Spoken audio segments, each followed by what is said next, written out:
probably on Python. JavaScript is still bigger than Python, believe it or not. And you know, Node-RED's smaller. As long as it doesn't provide a lot of barriers, it's a good place to focus your knowledge. If it starts being a headache, start looking at other things. You know, so I put BoneScript even smaller, right? Node-RED has a bigger developer community, more focus.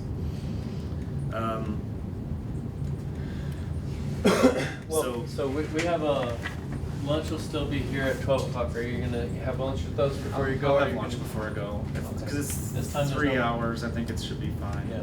I'll double check the time, the travel time. I think it's gonna be fajitas from Fuego. Nice. Thank you so much for coming out here solo and winging a whole bunch of topics and diving in, being honest about what tools are going to be helpful to us, because that's going to, every step we have to choose direction, not just meet a target, but meet a target with the direction. So yep. That's been where I hope I establish myself in a relationship with the organization is that I think that we're a good resource to collaborate with. So not any one tool, but a community that's anxious to work with people trying to learn the technology. Have you seen the projects down here in the product innovation cellar? Several capstone projects that they use the Beagle. So we could have used this workshop or miniature ones at several points, but one of the teams just graduating this semester, the previous spring, they built something called the Helicite that was delivered to NASA to do monitoring of a rover vehicle, like Beaglebone Blue.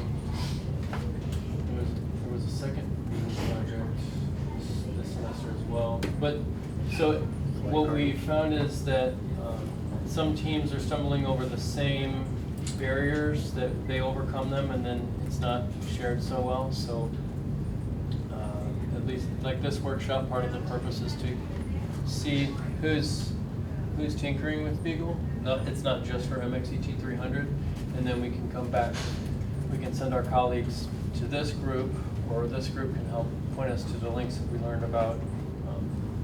And also just having an awareness of how to use the forum, which things are active, which things are not as active is important. Because some students, they pinged a couple places and they gave up, but they went to the wrong place.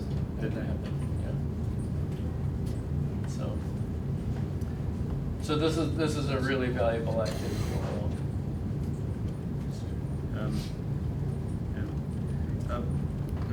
Make sure we get these FAQs kind of put back. I know we need to work on the system reference manual.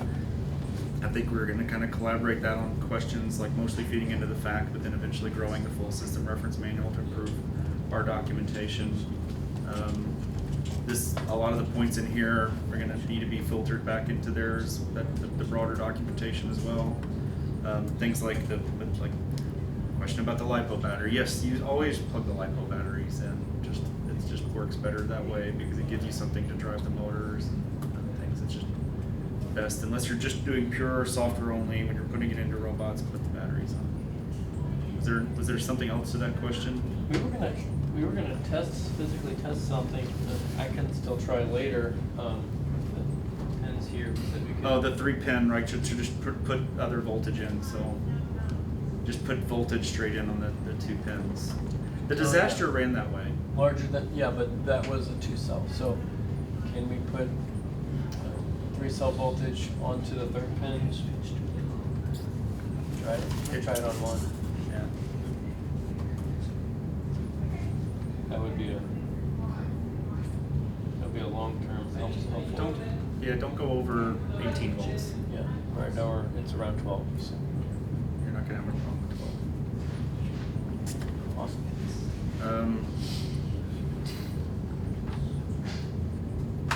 Temperature limits 85°C. That's ambient temperatures, correct? No. Is that the, No, that's junction. and how do we know it? If you're getting over 70, start worrying. If you're reading off of that, the ambient temperature sensor over 70, start thinking I need to do something because that shouldn't be.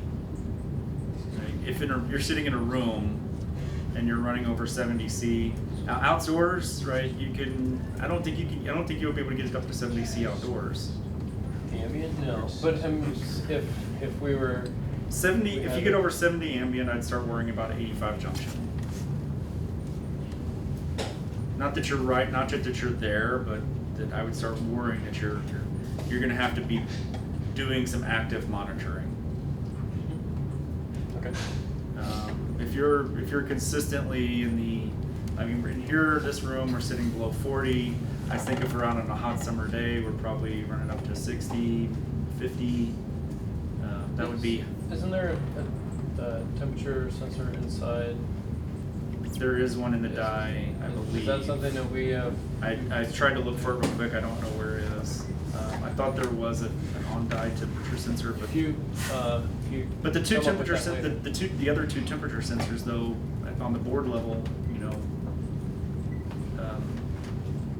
it's close enough to the board. I don't think the junction's going to be that much higher.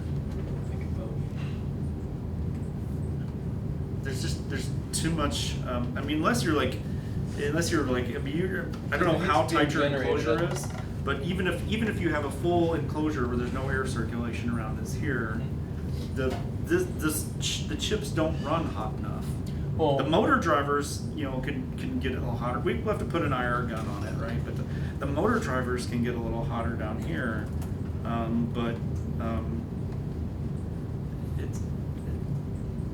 I don't know how hot you run those things, but I don't think it's been a problem so far. It has been a problem with some other boards that we work with, or we think it was, but we haven't.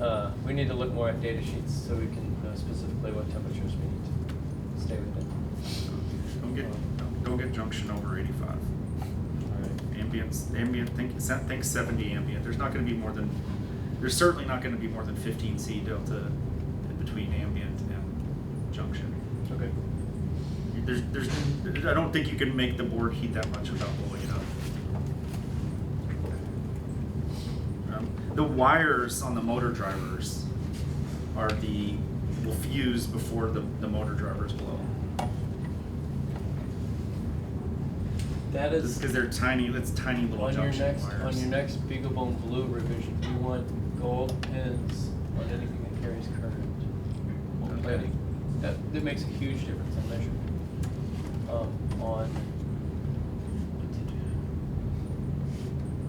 You getting So extra heat out of that because of the resistance? I did a discharge test on a lithium-ion single cell where I connected them to 2.54 millimeter connectors like this one, Mm-hmm. and I had a regular nickel female housing, and from the battery I had the I guess this is nickel on a tin, and then when I switched that for the gold-plated one, it boosted my voltage a lot. So that the voltage that I was reading in my tester is the voltage after the connection. Right. And that means that you had a pretty significant resistance. Yeah, exactly. And how much You're pulling current? half an amp. You're pulling That's not that much, right? So Right. half an amp is. So all I know is that it's free. It's not free, but it's a low cost performance enhancement.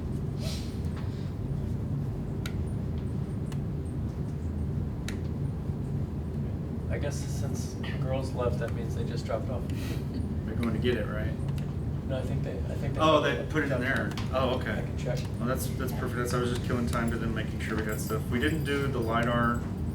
I think We didn't spend any more time on motor drive. I'm sorry, I just kind of struggle with seeing the.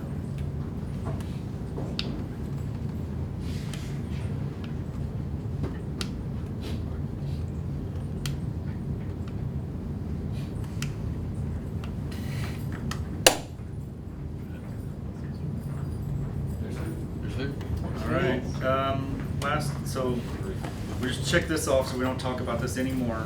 I just kept kind of going through them down to the stuff for today. We were gonna do more stuff doing motor drive. We didn't do any stuff on the stepper. I'm not too. We can follow up offline on that. I think it would. I think I have the strategy for that. Because ultimately, I'd like to see stepper done as pure U code. If we have, but that's going to require somebody with a nice set of time and a nice expertise, right? We're going to have somebody to package that over. But generally, motor driver, I'm just really I don't think there's much Beagle specific stuff. I mean, I think we've got the integration down pretty well through the librobot control for motor drive. So let me know if that's not true, because I hope that one we've done pretty well. You know, the power and charging, is there more to talk about there? GPS. So this might be something worth like spending 2.5 minutes on. There's a GPSD, which is like this GPS daemon. So there's 2 tools I would want to show you. Just I have a GPS actually.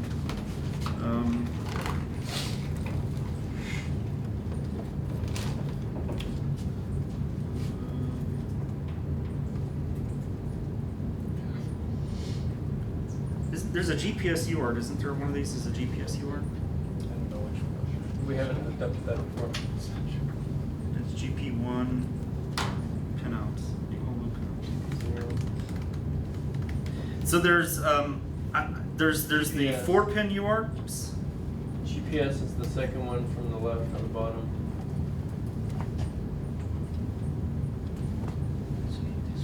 Second one from the left on. So the blue. So I'm considering this the top up here. No, the blue circles. Yeah. That blue circle. All right.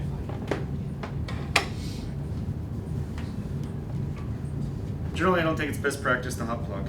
Yep. So don't do what I do. Now I forget which UART that is. It must be 4. There's a great tool called TO. TO/dev TTY. Let's guess a couple odds.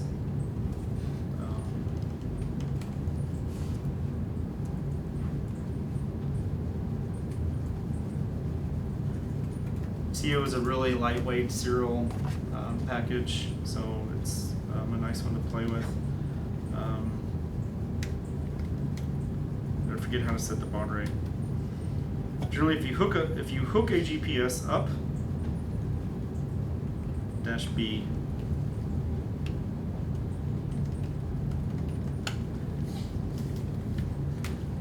the big thing to know about the GPS is what its baud rate is.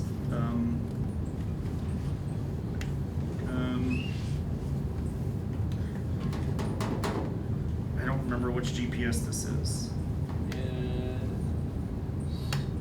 Is that the Adafruit Ultimate? I think all of them is a G-Top 013 module, and that would be standard. G-Top 013, yes.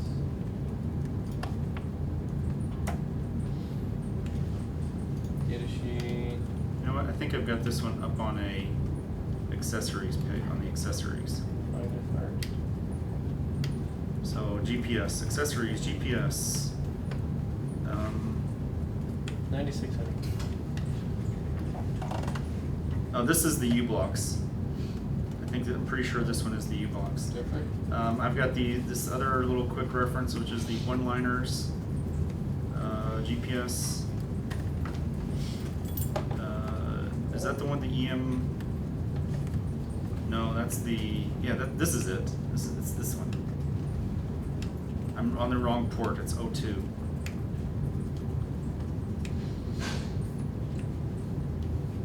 So let me copy and paste that, because that has exactly what I need. Let's be done. Okay, so now I've got GPS data. Woohoo!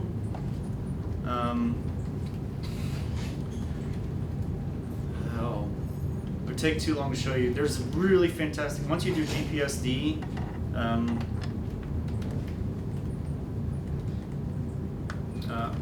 you install the tool GPSD, you connect it up to the daemon, and it just runs around and it remembers what your position, it does all the interpretation for you. So you just Google GPSD. So that's the thing. So I need to put these two links in here for the GPS section.